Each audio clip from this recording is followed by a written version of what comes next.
We have a lot of questions rolling in already. Excellent. Let's go start going through them then. Like I said, with this training, there are so many people that have airbrushes that have so many questions, and they don't know who to ask. So Lisa's here now. All right. Okay, so we have, let's see, our first question. How should I set up for my very first ever practice run? Very first ever practice run? Honestly, I would just be putting water through the airbrush on a paper bag. Make sure everything's working. The water is absorbed in the paper bag. It gives you a chance to get used to the feel of the down for air, back for paint, and that everything is functioning properly. If you have gone through all your basic techniques and learning on a paper pad and you're ready to start working on completely edible, I like using something like an edible icing sheet because it behaves a lot like fondant. And it's nice to just put it on an easel. I test designs, I test colors, I test equipment out on the icing sheets. Is it more expensive than paper? Absolutely. Is it less expensive and less hassle than rolling out fondant? Absolutely. So that's just my method. Mm-hmm. And I'm going to jump just a tiny bit because there's another bit of troubleshooting I think people are going to have fun with when you're testing your equipment, especially if you have an old school traditional airbrush where you've got the button on the top and you have to push down for your air and pull back for paint. Make sure you begin and end your stroke with air. It's air, paint, air, always. Because if you go back to that Venturi force where we're blowing through that tube, if the air just stops, you've got color that's already been pulled up through that straw and is ready to go. And then all of a sudden, no air. Well, that color isn't sprayed, so it just sits there, and it sits there, and it waits for more air. So the second you put on more air, you've got color that's now no longer atomized. It's just a splat. So as soon as the air hits it, it's going to splat onto your cake. And it's the fly speck effect is what I call it. That's where you get your splatters. Yep, that's the leading culprit behind splatters. And so again, when you're testing your equipment, part of testing the equipment is warming up and making sure that we've got good technique, air, paint, air. Okay, so what if somebody has an airbrush that doesn't have that push down for air? You know, some airbrushes just have the pull back mechanism. They don't have that dual action. Yeah, it's what I call a disabled double action. And the air sources on those are usually very, very low. And you're not going to get that kind of splatter, the fly speckle splatter, because you don't have a choice that your air is on all the time. However, the amount of air pressure that is needed to properly atomize, to mist that color, can be affected by those small units. The thinner the color, the better in those. As you turn down the air pressure and it gets weaker and weaker and weaker, it's not going to atomize the color as much. So you'll go from a fine mist of color to a very coarse looking color, to the point to where if the product is too thick for the size of the airbrush or the amount of air pressure that you have, it just won't spray at all, or it'll be very, very, very coarse, very splattery. Okay. So there is a balance. Everything in airbrush is a balance. It's a balance of how much pressure, it's a balance of how thick the fluid is, and it's a balance of distance between the airbrush and the object that we're airbrushing. Okay. Let's see. We have another question. How do you airbrush cocoa butter and color it? I love cocoa butter. As you can see by the little picture that's up there, it's one of my favorite things. Cocoa butter is very thick. It's solid at room temperature, and we need to warm it up to about 88 degrees, keep it in temper, and we need to airbrush in with equipment that's big enough to have enough air pressure. So we need about 30 psi working pressure. So we're going to need a bigger compressor for sure. Cocoa butter, when it's melted, is thick. It's like a light cream. So we're going to need a larger needle size. I would advise you can airbrush with the 0.3 tip, the 3.5 tip, but you're going to want a 0.5 or 0.7. And you'll see the chocolatiers airbrushing with external mix single action airbrush because they're just doing big splats. But I like using the trigger style airbrushes for that. That's what was used on the piece that you see here.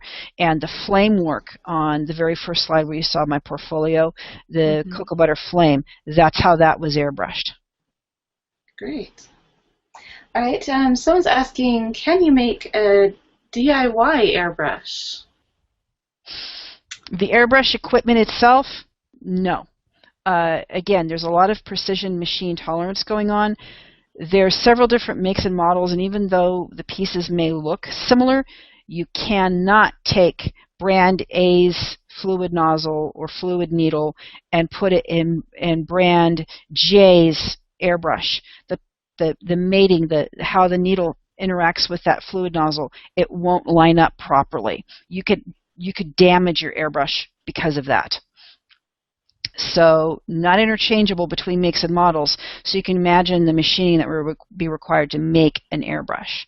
Now DIY colors, on the other hand, that can be done, but I strongly advise that you get some experience under your belt with colors that were designed for an airbrush so that you understand what some of the pitfalls are. Okay, great. Someone asking, if I wanted to buy an airbrush, what should I be looking for?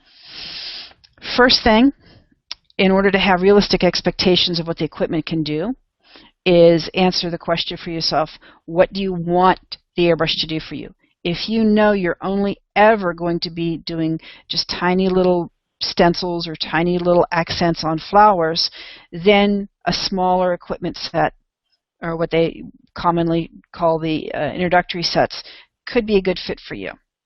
You're going to be sacrificing a lot of capability because the second you turn on that equipment, that's all it can do. So if you want to paint a 3-tier cake gold, can you do it? Maybe, but I'll see you next week. If you know that you want something to be all around, I want to do details and I want to do the occasional larger piece, then that's going to affect your equipment choices and you're going to want bigger, more robust equipment. It's much better to go down in capabilities, have more capability than you need, than be in a situation where you don't have the ability because you've maxed out the equipment just by turning it on. Okay. Someone's asking, can you use a spray bottle to substitute for an airbrush? Yes, the spray bottles, the splatters, in fact, can be done with a spray bottle. However, you're not atomizing color. You're spraying color. You're splatting it. You're not going to get as even a coverage. It's going to be much coarser, much looser, and it's also going to be much wetter because the splats are so much bigger than the atomized mist. Okay. So I use spray bottles for a texture effect, not for color layering or application like that, just for special effect. Okay. All right, so basically a spray bottle would be okay for splattering, making little, dot type of bigger, things. Yes, not little dots, big. Bigger, yes. Big. Compared to the airbrush, bigger. Yeah. Much, much bigger. It would be bigger even than the white splatter that you see on the cake. I would use it for 80s stonework if you wanted to do granite or marble. That would be a good texture layer for that. Going back to the Halloween cakes and blood and gore, zombie cakes, spray bottle.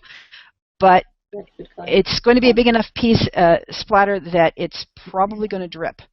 So you're going to be putting a lot of liquid straight on a cake. Would you take a spray bottle full of water and take it to your buttercream or your fondant? Ooh. Yeah, probably not. So I would not recommend that. But if you're doing a special effect, if you want that kind of look, then experiment. Go for it. Give it a try. All right. Someone said, would you try using a coloring book to learn to control your air? Yeah, that's a very common technique. It also can be used to learn stenciling and freehand shield work. So it's a good way to see how colors can layer with each other and how you can deliberately control the overspray so that you can create hard lines where you want and have the color fade off and be soft. Um, yeah, and it would be a lot of fun. Yeah. Someone on here says mine sits in the closet. I know that's not a question, but I'll pull it out. Well, Airbrushes are so much fun. well, it is a good point because I've been airbrushing for 10 years, Mm-hmm. but my first airbrush was bought 20 years ago. I got an airbrush and I wanted to learn how to use it, and I didn't have access to all the online information that's available now and all the online education. So I got a book on airbrush and I'm looking at it, and I got my first project. I tried taking artist color, mixing it with water, and putting it in my airbrush. That didn't work. The first book was all about stencils. There was more cutting out of stencils than was airbrushing it. And I'm like everybody else. I just want to make something pretty. So it was very frustrating.